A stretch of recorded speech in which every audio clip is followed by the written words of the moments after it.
Hello and welcome into day 7 of our 12 days of watercolor Christmas ornaments in the month of November. As you can see, today we are going to be painting a nativity scene. And I just think it's really sweet, it's really special to me, and I hope that you will join me. So let's go ahead and start painting. And as you can see right out of the gate, I'm speeding up my video because I'm simply painting in 2 coats of a background that I mixed together Prussian blue and coal black from my palette. And I'm using Paul Rubens paints today. And it actually dried a lot darker than I anticipated, but that's okay. It's a nighttime sky, so we're just going to go with it. And it's going to look really pretty. I went ahead and cleaned up my table just because that makes me feel better. Okay, now that that's all out of the way, let's go ahead and show you some sketches I did. Don't be afraid to just grab a piece of scratch paper, some sticky notes, whatever you've got, and just practice varying scenes until you come up with something that you like. We're keeping it very simple, and I went ahead and did one on a little sheet just to make sure I could do it small because it is kind of challenging sometimes to paint smaller. I'm using Dr. P.H. Martin's Bleedproof white for my white. You can use gouache, you can use acrylic, craft paint, your gel pen, whatever you'd like. And if you're wondering, why don't you just use white watercolor? It's because watercolors are translucent and you'll be able to see through them. It's hard to get a nice, bold, crisp white with watercolors. So I am coming in with this. And just so you know, I watered it down quite a bit, so I actually am going to come in once it's dry and put a second coat on everything. And here I'm just painting in, you can call it the stable, you can call it a barn, you can call it a house. There are varying ideas of where Jesus was actually born. Some say it was in a stable, a barn. Other scholars believe that it may have been a room in someone's private house. It was common, evidently, it was common for people to have like a main room for the family, and then they had another room for guests and animals, or they had a space on the roof. It's not like we have these days, you know what I mean? But guess what? I wasn't there, so I'm not sure. I am drawing kind of what I would call a traditional nativity scene that we're all kind of familiar with. So I know, just to clarify, I'm sure you're confused. I'm not a scholar. You probably didn't know that, but I don't have that kind of knowledge. Anyway, here we are drawing our somewhat traditional nativity scene. And I'm going to go ahead and start with our manger. And I'm just doing 2 little slanted lines and a half circle for that. This whole painting is going to be a bunch of shapes. And you know what? That's kind of what art is. It's a bunch of shapes. So we can get intimidated by things like, oh no, I can't draw people. How am I supposed to draw Mary and Joseph and Jesus? And I'm here to tell you, we're going to draw shapes. I'm going to draw this shape and I'm going to call it Mary. Okay? It's that simple. So we are drawing the shape, which, what am I supposed to say about this shape? It's a bent triangle. How about that? Really sophisticated here. And then I'm making some assumptions. Joseph is bigger than Mary, so I'm making another similar shape to Mary, and I'm calling it Joseph.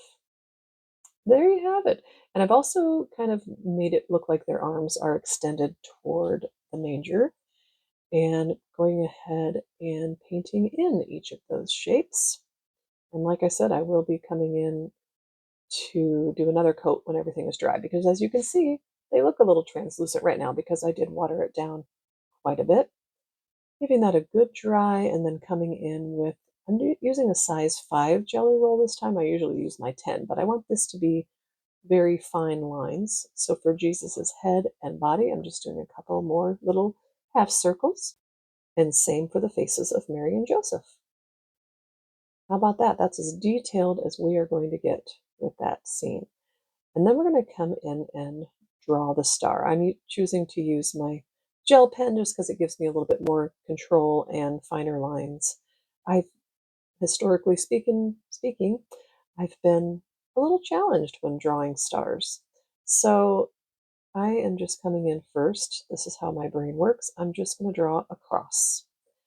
And that is going to be the base of my star. And then I'm just going to do a series of little slanted lines and connect them together at each kind of side of the cross. That was not a very good explanation, but hopefully you can see what I'm doing here and get the idea. And you may have an easier way of doing this. And so, yes, go with what you know. And so there is the basic shape of our star. I am going to paint this in with my Bleedproof white. You can color it in with your gel pen, but I just find the Bleedproof white gives a better coverage for that. So keeping this very simple, and you can see that coming together pretty nicely. And then after I give this a good dry so that I don't smudge things when I come in, I'm going to draw the little, what do you call these? They're lines, I get that. But like if it were the sun, you would say these are the rays of the sun. Are these rays of the star, starlight rays? We will go with that. Just kind of making it look extra bright, leading the wise men to come and meet baby Jesus. All right, now this is where I'm coming in to give everything a second coat so that it will just be brighter and really pop off of the nighttime sky.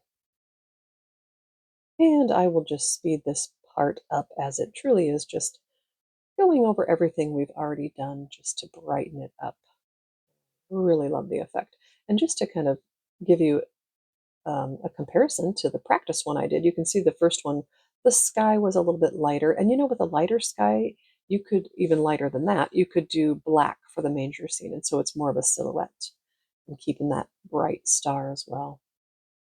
And there we have it. I just think it's such a sweet, precious reminder of God's love that brings light and hope in our busyness. And I just hope in this season we can all just pause and reflect on this, on the joy that He brings, the comfort of His eternal promises.